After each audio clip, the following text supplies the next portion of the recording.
वालेकुम। आज के इस वीडियो में हम लोग बात करने वाले हैं डाइजेशन को लेके, ब्लोटिंग को लेके, मैदे की जलन, एसिड रिफ्लक्स, जो कहते हैं कि हम लोगों को तेज़ाबियत हो जाती है और हम लोगों का जो खाना है वो बाहर को आ रहा होता है।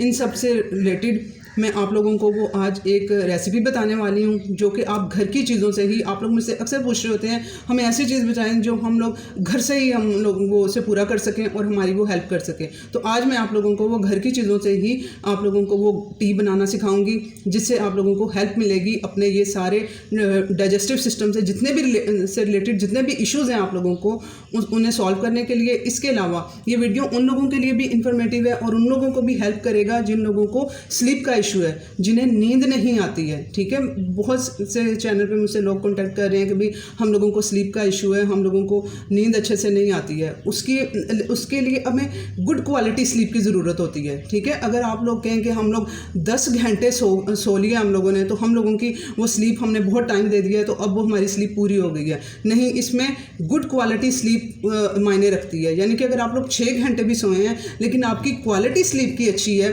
और वो तभी हो पाएगा।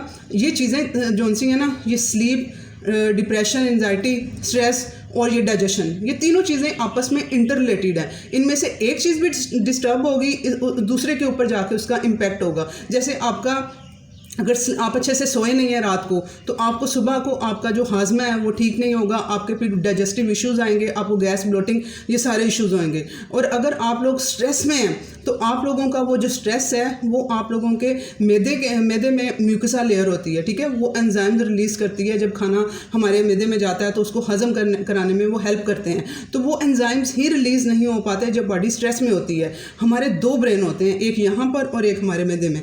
ठीक है, गट में, मैदे में, ये पूरे सिस्टम में। तो यहाँ से जो है वो ब्रेन सिग्नल दे देता है कि बॉडी स्ट्रेस में है। वहीं पे जो हमारे मैदे के और आंतों के जो एंजाइम्स होते हैं वो अकड़ जाते हैं और वो रिलीज़ नहीं होते हैं। ठीक है, तो वो अब उसका अब आपको समझ आ गई कि इसका रिलेशन हमारे स्ट्रेस और एंजाइटी से भी है। और अगर आप लोगों का डाइजेस्टिव सिस्टम ठीक नहीं है, आप लोगों ने सही तरह से खाना जो खाया वो हजम नहीं हो पाया है, तो उससे आप लोगों को स्लीप भी बेहतर नहीं होगी और आप लोगों का स्ट्रेस भी बढ़ेगा, एंजाइटी बढ़ेगा आप लोगों का। और ये बहुत जो उनसे इश्यूज़ आ रहे हैं और उनको समझा जाता है इनको कोई दिमागी बीमारी है, इन लोगों ये स्ट्रेस और एंजाइटी की और स्लीप ना आने की इनको कोई दिमागी बीमारी है, जबकि ये दिमागी बीमारी नहीं है। मैं आप लोगों को आज क्लियर कर रही हूँ। आप लोग अपना डाइजेशन ठीक करेंगे तो ये आपके सारे इश्यूज ठीक हो जाएंगे। आपको कोई ब्रेन की टैबलेट नहीं लेनी पड़ेगी। आप लोग अपनी डाइजेशन पे काम करें, डाइजेशन को ठीक करें, आपके ये सारे इश्यूज एक एक करके ठीक होते जाएंगे। और ये मेडिसिन और ये महंगे सिरप पी के,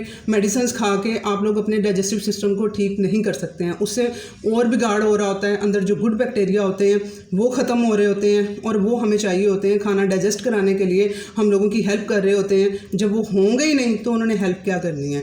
तो इस वजह से आप लोगों का सलूशन जो है वो खुराक के थ्रू। ठीक है, मुझसे चैनल पे किसी ने पूछा कि मुझे मैदे का ये इशू था, डॉक्टर ने ये मेडिसिन दी हैं। ठीक है, तो मैंने नीचे लिखा कि मैं मेडिसिन नहीं बताती हूँ, मैं डाइट के थ्रू ठीक करती हूँ। तो दूसरे ने उधर कमेंट्स में कहा कि ये कैसे डॉक्टर है कि जो मेडिसिन नहीं देती है। तो मैं न्यूट्रिशनिस्ट हूँ। ठीक है, तो वो जो उनसे न्यूट्रिशनिस्ट जो उनसे होते हैं वो खुराक के थ्रू ही सारा सिस्टम ठीक करते हैं। वो मेडिकेशन की तरफ नहीं जाते हैं, वो आपके वाइटामिन्स, मिनरल्स पूरे कराते हैं और उसके थ्रू आप लोगों के सिस्टम में सारे में बेहतरी लेके आते हैं। अब हम लोगों को अपना खाना हजम कराने के लिए एक डाइजेस्टिव फायर चाहिए होती है हमारे मैदे में, और वो ज़रूरी भी होती है। और अगर वो ज़रूरत से ज़्यादा हो जाए तो वो नुकसान में बदल जाती है। अब वो डाइजेस्टिव फायर का आप इस तरह से भी लगा सकते हैं अंदाज़ा, जब आप लोगों ने खाना खाया और 2-3 घंटे बाद आप अपने पेट पे हाथ रख के देखेंगे तो वो गर्म फील होगा आपको, क्योंकि अंदर सिस्टम चल रहा है। वो जिस डाइजेस्टिव फायर की मैं बात कर रही हूँ, अंदर वो फायर चल रही है उसे खाने को हजम कराने के लिए, और वो एक मुनासिब मिकदार में होना ज़रूरी है ताकि हमारा खाना डाइजेस्ट करा के उसमें से न्यूट्रिएंट्स हमारे जिस्म का हिस्सा बना सकें। तो अब जब ये ज़्यादा हो जाती है फायर, उस टाइम पे उसको मैं एक्सप्लेन भी नहीं कर सकती वो कितनी अजियत दे रही होती है। ठीक है, और वो क्यों आखिर, और आप लोगों को ये समझना ज़रूरी है कि ये डाइजेस्टिव फायर जो सी है ये ज़्यादा क्यों हो जाती है। उसकी रीज़न है कि आप लोग कुछ इस तरह के खाने खाते हैं कि आप लोगों के डाइजेस्टिव सिस्टम को, आपके निज़ाम को ज़्यादा काम करना पड़ता है।